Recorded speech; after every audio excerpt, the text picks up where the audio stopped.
Alors bonjour Sonia, est-ce que tu peux nous dire qui tu es? Alors, bonjour, Sonia Ferchak. Donc, je suis autrice. J'écris depuis bientôt 25 ans. J'ai publié un premier essai, je devais avoir 24-25 ans. Et j'ai mis très longtemps ça, je pense que ça peut intéresser. J'ai mis très longtemps à me rendre compte de ce qui était mon sujet. C'est-à-dire que, en fait, depuis, à part mon premier livre, j'ai beaucoup écrit sur le féminin, sur l'objet et le sujet, sur les tiraillements du fait de se sentir féministe et en même temps d'avoir envie d'autre chose, de plus de légèreté, etc. J'ai toujours beaucoup travaillé là-dessus, mais pendant très longtemps, je m'en suis pas rendu compte. Et c'est une agente un jour qui m'a dit: «Ah mais vous avez des obsessions, vous êtes assez névrosée, ça me plaît». Et j'ai trouvé que c'était intéressant parce qu'effectivement, on dit souvent que les auteurs, réécrivent toujours le même livre. Je pense pas du tout que ça soit mon cas, mais c'est quelque chose que je vois dans les ateliers et ça, je trouve ça intéressant. Merci beaucoup pour ta réponse. Est-ce que tu peux nous dire justement ce qui te plaît dans l'animation d'ateliers d'écriture? Ah, alors il y a beaucoup de choses, qui me plaisent. Alors d'abord, c'est j'en fais presque un axe de ma pédagogie. C'est un axe de ma pédagogie, c'est le partage des images mentales, pardon.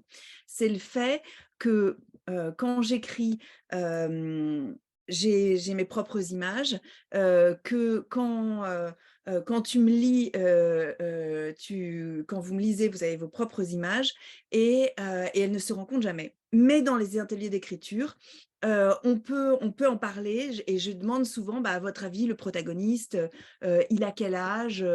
Il fait quoi dans la vie? Est-ce que c'est l'été? Est-ce que c'est l'hiver? Et vous pensez que ça se passe quand?» et cetera et ça, c'est absolument fascinant. La deuxième chose, c'est, ça je crois que j'en parle beaucoup sur ma page de présentation, c'est la sensibilité. Ce qui m'intéresse, c'est vraiment le partage, c'est la façon dont la sensibilité s'exprime sur le papier, par les mots, donc ce qu'on en fait. Et enfin, hem, j'aime énormément dans les ateliers le fait que pendant quelques minutes et parfois de façon récurrente, on va parler du personnage de tel participant et puis ensuite d'un autre personnage de tel autre et comme ça, il y a une galerie de personnages qui traversent les ateliers, qu'on retrouve parfois et ça, je trouve ça absolument génial, ça me met en joie. Ok, merci beaucoup, c'est très clair. Quelle est ton occupation préférée à part écrire? Je pense que c'est jardiner. D'ailleurs, les participants à mes ateliers, savent que je suis très intransigeante si on fait fleurir, des camélias en juillet ou ce genre de choses. Non, j'aime beaucoup jardiner parce que d'abord ça me détend, ça m'apaise. Par ailleurs, je trouve qu'il y a quelque chose qui est commun au processus, littéraire.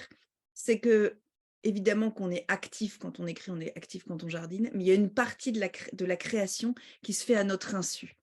C'est-à-dire que les plantes, poussent, sans nous dire et sans nous dire quand elles fleurissent, quand elles se mettent à croître et de la même façon, je pense que les textes, les sujets poussent en nous sans qu'on le sache. Tu animes un atelier d'écriture qui s'appelle Écrire à partir de ses carnets. Pourquoi avoir choisi ce thème?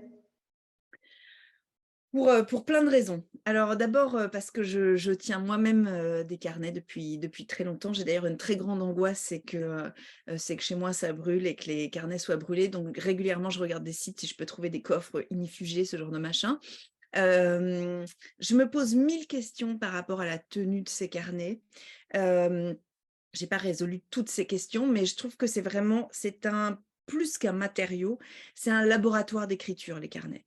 Donc ça, je trouve ça assez génial. Par ailleurs, c'est une question qui revient très, très souvent dans les ateliers, c'est: «Je tiens des carnets, que puis-je en faire?» Et justement, c'est un domaine, c'est même un pan maintenant de la littérature qui est l'autofiction, qui est extrêmement intéressante et je trouve assez périlleuse. C'est comment passer d'un matériau extrêmement personnel à une écriture plus littéraire. Merci beaucoup. Alors justement, comment se déroulera cet atelier? Alors d'abord, il faut savoir que, c'est un atelier qui est ouvert aux débutants en écriture et aux gens qui ne tiennent pas de carnet. Mon but, c'est vraiment de se servir, de la pratique des carnets pour, pour apprendre, pour expérimenter la littérature et pour apprendre à écrire de façon littéraire. D'accord. Et est-ce que tu peux nous donner un exemple d'exercice que tu aimes donner ou une contrainte que tu vas donner pendant cet atelier-là?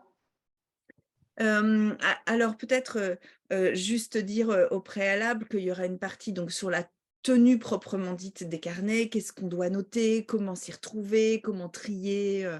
Et cetera. Ensuite, il y aura ce passage, du matériau personnel, à l'écriture, littéraire et puis, passer d'un à l'autre, donc vous faire expérimenter le côté labo d'écriture. Voilà, ça sera un peu les 3 axes et en ce qui concerne une contrainte qui me plaît beaucoup, ça sera l'idée de reprendre une page, de votre carnet ou de penser, si vous ne tenez pas de carnet, donc c'est pas grave, pensez à une petite anecdote vécue et la réécrire de façon littéraire, mais en piochant dans ma mallette, secrète de personnages et en faisant vivre l'événement, l'anecdote du point de vue de ce personnage à la 3e personne. Donc par exemple, vous raconterez, la fois où vous avez été coincé, 1 heure dans un train plongé dans le noir du point de vue d'un vieux monsieur sourd-muet ou d'une policière de la BRI. Je ne sais pas s'il y a des femmes à la brigade, à la super flic, là, ou alors du point de vue d'un chien adopté dans un refuge. Ok, super intéressant. Merci beaucoup, Sonia.